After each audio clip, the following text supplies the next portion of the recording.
ప్రభువును ప్రియ రక్షకుడైన దేవుని పేరట మీ అందరికీ శుభాభివందనములు తెలియజేసుకుంటున్నాను. జీసస్ ను క్రియేషన్ మినిస్ట్రీస్ ద్వారా ఈ రీతిగా ప్రతిరోజు అనుదిన ఆహారమును మీతో పంచుకోవడానికి ప్రభువిస్తున్న కృపను బట్టి దేవునికి అనలేని కృతజ్ఞతలు. వాక్య ధ్యానంలోనికి మనం వెళ్దాము. ఫిలిప్పీలకు రాసిన పత్రిక 4వ అధ్యాయము 8వ వచనం.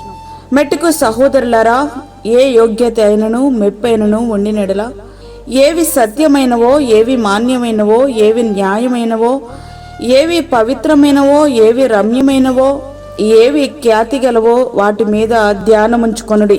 పావురము నూకలు గింజలు వంటి శ్రేష్టమైన ఆహారాన్ని మాత్రమే తింటుంది గాని అపరిశుభ్రమైన కుళ్ళిన వాటిని అది ముట్టదు. జలప్రళయ కాలంలో నోవాహు ఓడలో నుండి కాకిని బయటకు పంపిస్తే అది కుళ్ళిన శవాలను ఎంజాయ్ చేస్తూ అక్కడే ఉండిపోయింది. కానీ పావురమును పంపిస్తే దాని కాలు మోపడానికి కూడా ఇష్టం లేక తిరిగి ఓడలోనికి వచ్చేసింది.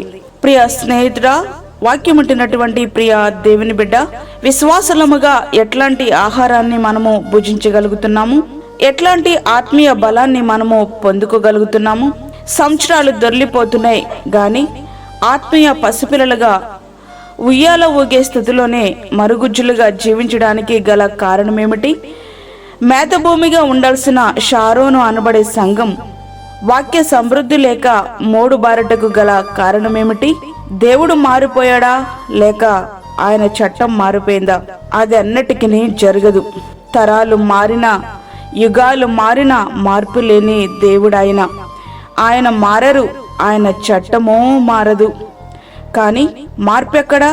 వాక్యానికి అనుకూలంగా వారి జీవితాలను మార్చుకోలేని అనేకమైన బోధకులు వాక్యాన్ని వారి జీవితాలకు అనుకూలంగా మార్చుకుని దేవుని మహిమను దొంగిలిస్తూ వారిని వారే గణపరుచుకుంటూ షారోనును పాడుదిబ్బగా మార్చేస్తున్నారు.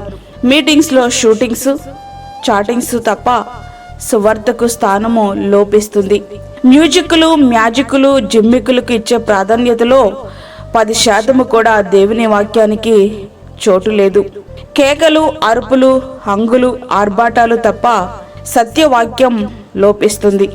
శాలువాలు, సన్మానాలు, అంతర్జాతీయ సేవకుల గొప్పలు, కటౌట్లు తప్ప సువార్త భారం లేని లేదు. ప్రత్యేక ఆకర్షణ అంటూ రికార్డింగ్ డాన్స్ కి మనం పెట్టుకున్న ముద్దు పేరు కొరియోగ్రఫీ. దీని గురించి ఒక మాట మాట్లాడితే పరిగెత్తుకుని దావీదు దగ్గరికి వెళ్ళిపోతారు. నేటి ప్రసంగాలు రక్షణ, పాపక్షమాపణ, పశ్చాత్తాపము, మారు మనసు వంటి వాటిని గూర్చిన ప్రస్తావన లేనే లేదు. కేవలం ఆశీర్వాదాలు, శారీరక స్వస్థలకు మాత్రమే పరిమితమైపోయింది. దేవుని వాక్యాన్ని వారి వ్యాపారంలో ఒక పెట్టుబడిగా మార్చేసిన వారు కోకొల్లలుగా మనకు కనబడట్లేదా? ఆత్మల పట్ల భారం లేక వారికి ఇవ్వబడిన సమయాన్ని ఎవరో వారికి నచ్చని వ్యక్తుల కొరకు ఖర్చు చేసి కక్ష తీర్చుకునే బోధకులు అనేక మంది ఉన్నారు. ఇట్లా చెప్పుకుంటూ పోతే లెక్కలేనన్ని.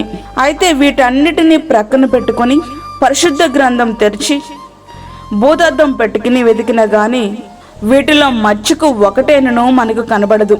మరి ఈ పోకడ ఎందుకో? అది అర్థం కాని, సమాధానం లేని ప్రశ్న. కాలాలు మారాయి కదా అంటారా? అయితే కావచ్చు. ఆ కాలాలను నిర్ణయించిన దేవుడు గాని ఆయన వాక్యము గాని మార్పు లేదు అనడాన్ని మనం స్పష్టంగా అర్థం చేసుకోవచ్చు. చిన్న సమస్యను సహితం తట్టుకోలేకపోతున్నాం. దానికి కారణం ఏమిటి? శారీరకంగా బలవంతులైనప్పటికీ ఆత్మీయంగా మాత్రం బలహీనులం. సరైన ఆత్మీయ ఆహారం తీసుకోకపోవడం వలన అంతరంగ పురుషుడు బక్కచిక్కిపోతున్నాడు.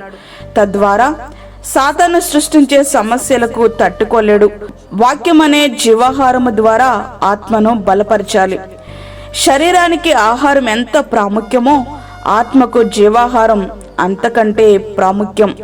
మనకు దగ్గరగా ఉందని కాకుండా మనను వాక్యమునకు దగ్గరగా, దేవునికి మరింత దగ్గరగా నడిపించే మందిరాలకు వెళ్ళడం మనకెంతో శ్రేయస్కరం.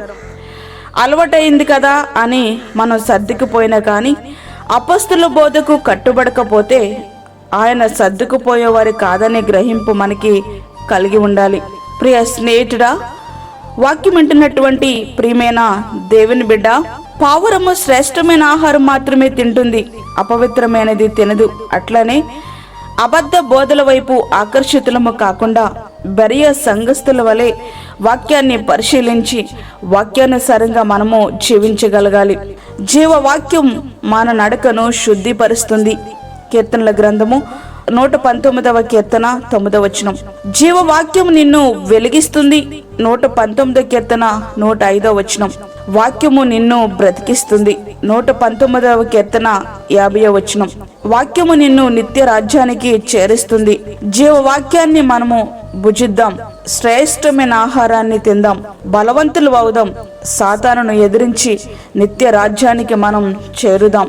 అట్టి కృపా ధన్యత ప్రభు మనకి అనుగ్రహించునుగాక.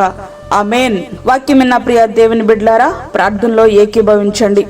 పరిశుద్ధుడైన తండ్రి, ప్రేమగల యేసు ప్రభువా, అమూల్యమైన శ్రేష్టమైన మరి యొక్క దినము మా జీవితంలో మీరు అనుగ్రహించారు. నీకు వందనాలు. ఈ దినమంతటికి కావలసినటువంటి నీ కృపను మాకు సమృద్ధిగా దయచేయండి ప్రభువా. ప్రతి విధమైన శోధన, కీడు, ప్రమాదము, తెగుల నుండి మీరు మమ్మల్ని కాపాడండి. బయటికి వెళ్తున్నప్పుడు, లోనికి వస్తున్నప్పుడు నీ సన్నిధిని మాకు తోడుగా ఉంచండి ప్రభువా. బలహీనులను, చంటి బిడ్డలను, వృద్ధులను మీరు జ్ఞాపకం చేసుకోనండి. హాస్పిటల్లో ట్రీట్మెంట్ తీసుకుంటున్న రోగులను మీరు జ్ఞాపకం చేసుకోనండి ప్రభువా. వారికి స్వస్థతను, ఆత్మరక్షణను మీరు అనుగ్రహించండి. అదేవిధంగా దూరదేశంలో ఉండి ప్రార్థనలో ఏకీభవిస్తున్న నీ బిడ్డలకు కావలసిన సమృద్ధి అయిన జీవమును మీరు దయచేయండి. వారికి కావలసిన నీ కృపను సమృద్ధిగా మీరు అనుగ్రహించండి. ఇదినమంతటికీ కావలసినటువంటి నీ సన్నిధి, నీ కృప, నీ భద్రత మా అందరి కుటుంబాల చుట్టూ ఉంచండి. నీ యొక్క ఆత్మ చేత మమ్మల్ని బలపరిచి నడిపించమని, శ్రేష్టమైన ఆహారం భుజించేవారుగా మీరు మమ్మల్ని సిద్ధపరచమని, మాకు కాదు యెహోవా, మాకు కాదు, సమస్త మహిమ ప్రభావములు మీకే ఆరోపించుకుంటూ యేసు పరిశుద్ధ నామమున అడిగి వేడుకుంటున్నాము తండ్రి. ఆమేన్. ప్రియమైనటువంటి దేవుని బిడ్డలారా, ఈ యొక్క వాక్యము అనుదిన ఆహారముగా ప్రతి దినము పంపించబడతా ఉంది. ఈ యొక్క వాక్యమును మీ బంధువులకు, మీ యొక్క స్నేహితులకు షేర్ చేయండి. దేవుని పనిలో మీరు కూడా పాలుభాగస్తులు కండి. అదేవిధంగా మీ ప్రార్థన అవసరతలు మాకు తెలియచేయండి. మా ఫోన్ నంబర్ 9177377559. దేవుడు మిమ్మును, మీ కుటుంబమును దీవించునుగాక. ఆమేన్. దేవుని సేవలో మీ సహోదరి అన్నామణి సాల్మన్.